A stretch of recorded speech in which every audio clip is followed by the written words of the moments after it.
Okay, so I wanted to give a little bit more time to some of the other things that they have here, just so that you see them and know. Okay, so it was being explained to me that this is alligator skin and that this one is hyena. Yeah. That's what this is, the hyena skin. Yeah. And then, This one, yeah, Hamza. Yeah. You can see the what is this one here? What tail is this? this tail of other wild animals. Okay, you don't know his name? Y'all take people's tails and don't know who y'all taking? Okay, it's just a tail. Yeah. Okay, explain this again. You told me about this one. This is the poo of an elephant. The poo of an elephant, So and it it's helps used with the for... healing of swollen legs. Okay. People have swollen legs, and sometimes in Africa, people can just put some, magic, and people step on it, and they get some disease in their on their legs. Okay. So you use this to add water and then smear the legs. Okay. It helps. It helps it. And what about this one? Why do you have those shells there? Give me a second. This one, it has a lot of healing properties. With a shell, But I mean, am I rubbing it? Am I boiling it? Am I They drinking use it for security here. This one? and also, Okay. you can ground it. So you can use it this way. With other stuff, you bury it in perhaps sometimes even on your land. Sometimes when you have some sickness or you have some mold that you want to move on, this is what they use it for. Okay. So here there are some healings. They will tell you get a shell, get a poo of an elephant. Oh, other okay. things. So there's a combination of Right, things. combination. I of got things. you. So that's And then why. you were just explaining to me about this with the children speaking. Yeah. Tell me about this again. The crystal. Yeah. We call it moyelim. Okay. You know, when the child is unable to speak at the early ages, we just have to soak this in water and let the child drink the concoction. It Okay. will help the child speak. Okay. And was there anything else that you thought? Oh, you was telling me about the eagle head. The eagle head. And what I'm gonna do with the eagle head? Oh, with that one, I can tell. The person who is working for you, you know. But what does it do? What? Yeah, this one. This one is python. This one is Isn't that cheetah? yeah, cheetah. Yeah. Cheetah, hyenas, python. All right, we gotta leave. Yeah, crocodile. But you see, all this stuff is really fascinating. What they blend together. It's for healing, for health, for a litany of things. But really, really special market that you might want to visit. Just to see, just to see and understand. Do you have the other one? So this. Okay, so I got this bee honey, all right, and I wanted to see what it tastes like because the bee honey is with the comb, it's with the honeycomb, and they got it in bar form. So my friend broke me off a little piece, and I tasted it, and it was really delicious. And what it reminds me of is eating caramel. It's very fun. A little goes a long way because this is really rich. But I'm gonna be honest with you, I wish I had gotten two because for some of you all, we know we get sweet cravings. You can suck on this, have a little piece of this, and you'll be okay. So this is what it looks like, and it's honey. So now I'm at the airport. We'll be boarding the plane in like maybe 5 minutes. This has really been a beautiful trip, okay? It took me 4 years to come. This is such a time like this that everything is timing and purpose. But I can tell you a couple of takeaways. I definitely want that shea butter factory, whether it's small and quaint like the other one, or I can talk with the woman who has a whole corporation of them and she coached me. I don't know how generous she'll be with that information. And, any good consultation is even worth paying for. So if I have to save and have that time with her, I like to have it because I just don't see how you can lose all those trees that we saw. I mean, the north is just rich with shade tree. I did taste the fruit, like I said earlier. It's a sweet fruit. They're not making it into any sort of wine or vinegar. A lot of the fruits get fermented.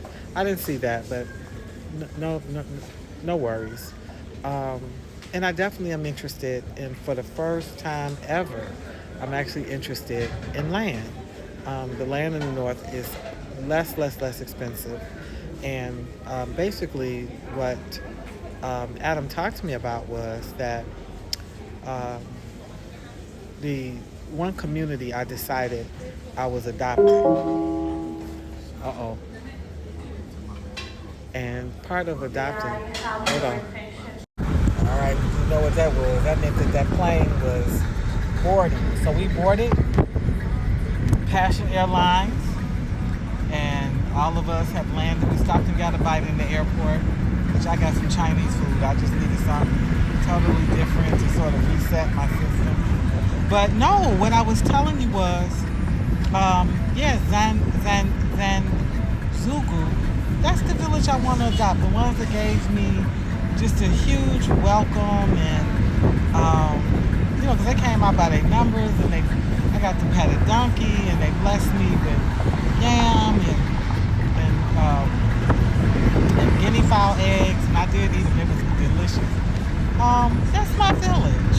I'm gonna adopt them. I want to work as closely as possible with them to settle that situation with that borehole, because to have a whole borehole built and have a group discarded, the elders told them they did not want that borehole there and have it sitting there as an eyesore and a reminder. I love to work with them. My spirit meshed well with everybody, but I just fell in love with them. They completely stole me. Now, I still want to work with South Pule too, because that's heritage, that's lineage, that's history. 1700s. You still can't get this water thing right. So I want to start with at least getting the proper information, letting the surveyor come out. Let's start there and see what's happening with that. But also, they kind of broke my heart with telling me that they were promised a school. They teach their children under a tree. They actually don't have a physical building. So I think it's interesting as people have asked me, how can they invest? What are some great places to donate and work with people? I think I've expanded that to some locations in the north. And you can trust me. I boots on the ground, baby. I went there myself, talked to the people myself, broke bread, saw the chief, had my experience. And listen, I got a newfound respect for the cola nut, okay? I know the cola nut for medicine and this and that, but to actually and in fact, I brought one of them back with me. I didn't realize the importance of the cola nut in terms of welcoming communication, settling disputes, showing respect, because part of what you do, if you don't do the cola, then you can give money for that's used for cola as cola money. Like that cola nut has way more meaning and purpose than I ever could have known. I love when I'm able to be among the people, not in a book, not word of mouth, but be among them, and they teach me. Matter of fact, this is from the other two. I brought my cola nuts back with me. So it's my intention. I haven't done one in a long time. I'm gonna do a big old GoFundMe crowdfunding, so that perhaps this time in November they won't be facing the same thing, because this is coming back. Like, we're going into the rainy season, they're gonna get relief, and then around about November it's gonna get hard for them again. So I would like for our efforts with water, even though it was beautiful, 14 different trucks, 14 different communities. Let's see if we can start one by one. Of course, over time, God's speed, repairing it, like sealing that off. But then also, let's see how it can be a gift that keeps on giving. There's so much we can invest in and do in the North. I hope my 3-day boots on the ground tour inspired you. I hope you learned something. I hope you get in touch with Adam Youssef. He is absolutely an amazing tour guide. In fact, I plan on partnering with him to do Boots on the Ground Part 2. So if you want to do it with me, I'm going to put my little package together, and then we'll crunch them numbers and let's make this happen. But it's been.